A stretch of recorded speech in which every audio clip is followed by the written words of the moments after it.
Hey everybody, and welcome back to my Bavarian Lake series. But I've got a bit of a problem. You see, I'm out here in Bavaria, as always. It's incredibly hot. I want to go out to a lakeshore. I just don't want to end up at a beer garden again. You know what I mean? I've had too much of the stuff.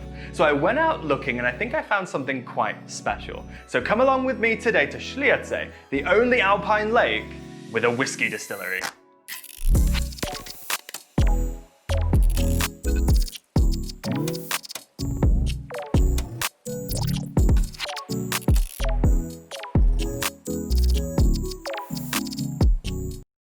Getting to Schliersee is a breeze. First, you're gonna pick up a buy and value train ticket, love those things, and you're gonna have to head over to the bright blue Bob trains. As for the specific train itself, well, Bob do actually have a direct train to Schliersee, though do note, this train starts conjoined with the trains to both Tegernsee and Bayerische, forming one large mega train. I bring this up because you will of course need to double check you're boarding the right carriage, since over the course of the journey they're going to be splitting off from each other. I'd hate for you to be on the wrong section and either have to backtrack or, God forbid, perform the very embarrassing and risky maneuver of jumping off the train at a station, running along the platform and trying to get back on the correct one. Absolutely terrible. You don't want to deal with that kind of stress.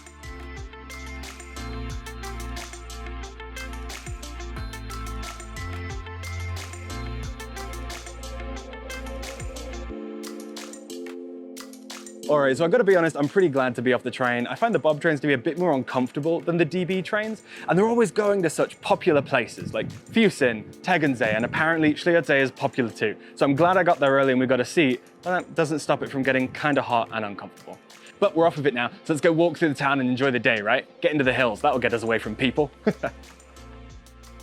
Not to be too boring, but let's get to know our route a little better, as it's a bit more complicated than usual. As you saw, we've gotten off at the Schliersee train station, which is on the opposite side of the lake from the castle ruins and the whiskey distillery. Well, obviously, I'm always in a bit of a walking mood, and the route down the lake and across the hills is wonderful. And once we get to the castle, there's going to be no need to backtrack, because we can just continue walking down the same path in the same direction towards the distillery. This, of course, then raises the question of how we do get back though, as surely we won't want to walk all the way again. And don't worry, we won't have to, as we can simply board the train back to Munich from the Fischhausen train stop. In theory, you could skip our elongated walk and just take the train straight to Fischhausen in the first place. I mean, you'd save a little bit of time, but I think hiking that way is far less enjoyable. The route just isn't as good. Not to mention, you're also going to miss out on most of the scenic viewpoints, other than the castle, of course. Now though, let's finish walking the trail and get to our first stop, the Hohenwaldeck Castle.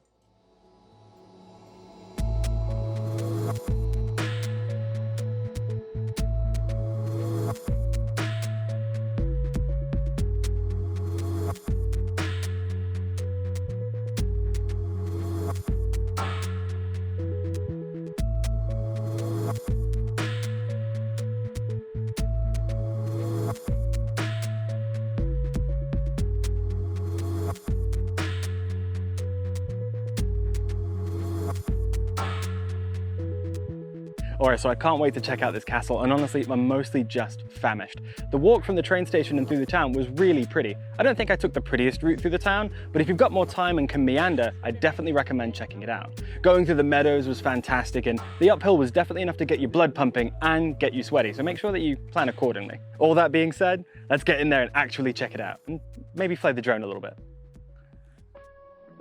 There really doesn't seem to be that much of this castle left, huh? Barely any structure, barely any information too. From what I've found though, it seems to have been built by the Waldecks, who of course were the local lords of this region around the about 14th century. It doesn't seem to have been particularly pivotal in any battle or honestly of any much use at all, which has led most scholars to theorize that, like many castles, it's simply a status symbol with a pretty good view. And hey, here's a good view. In 1480, a massive landslide destroyed most of the structure, with large boulders smashing through the walls and dirt piling up in large mounds, leaving us mostly with the ruined castle that we see today. And by the end of the 16th century, the Waldeck lineage had kind of just died out, and the castle, at least what's left of it, was transferred to another lord. However, I doubt he really cared.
Well, now that we've had our lunch and flown the drone around, how exactly do I feel about this castle? Well, it's not my favorite. I think so far that's going to be Eisenberg. That castle, unlike this one, was in a condition that you could really feel for each room that you were going into. Whereas this one, it's kind of just a lot of outdoor rock scrambles. For the right kind of person though, that could be fantastic. There's a lot of places for you to go and get some really unique and interesting Instagram shots. So definitely do that. And the view from the lake, they've got like a little peak summit over there. Also brilliant. Now though, we need to finish off with the ruins because unlike those videos, we're actually going to be checking out the town where there's the whiskey distillery. That I'm pretty excited for. Let's see if it holds up.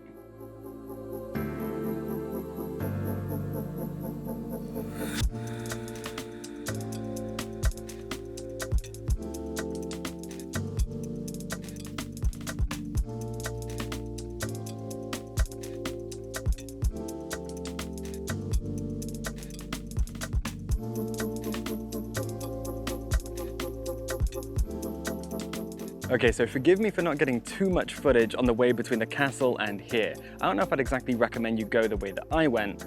I would call it squiggly, but everyone else I was traveling would call it a muddy mess. So I'm gonna link a different map and kind of draw it the way that maybe you should go. If you wanna be adventurous like me, I'll probably put that there in as well. However, I'm super hungry now, so we're gonna hit up the lunchery and then after that we'll go do a tasting.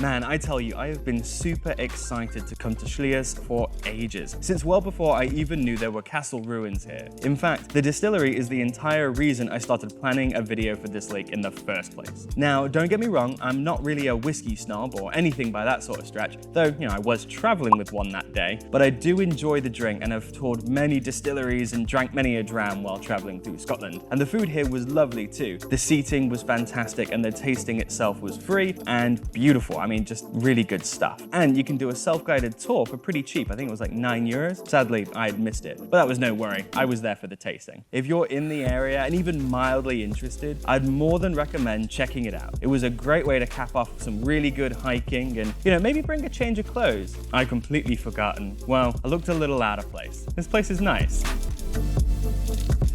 All right, so that's it, we're all done. And today was pretty exciting because not only did we get to do the castle, but we got to go to this awesome distillery as well. So kind of two things, and that was a lot of fun.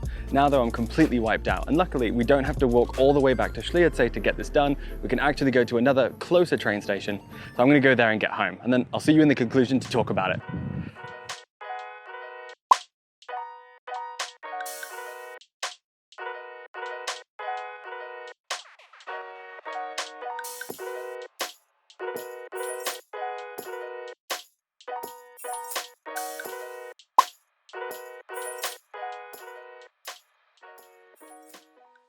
Hey everybody, so welcome back to our apartment. As always, ready to talk about kind of our impressions of Schliersee. Now, of course, this is obviously a continuation of our Bavarian lake series. We're going to journey to as many lakes as we can and kind of talk about their themes and who we'd recommend them for, because there is going to be a best lake for you, and I want to help you find it. But Schliersee, Camille, what's the theme and who do we recommend it for?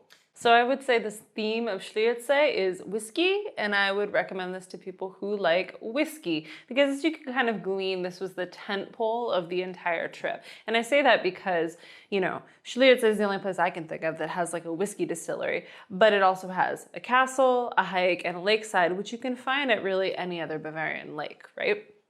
And the castle was really cool, love the view, but if it wasn't for the view, I'm not sure that I would necessarily recommend it because it was a little bit lacking, as you could see by the footage. There just wasn't a lot left of it. The hike was really nice, but again, you can do that really anywhere in Bavaria, not even just at the lakes. And the lakeside was really nice. You could swim, you could relax like we did with our friends, but again, you can do that at any other lake. So that being said, what would you say about this? No, I think that nailed it on the head, right? The whole thing is about the whiskey distillery. Everything else was good, not to the detriment. Don't feel like we're all really nice, but there are many other lakes. That's the whole point. What's special about this one? The whiskey distillery. Why is that weird? Well, we're in Bavaria. It's beer country, and you're either gonna love that or hate it.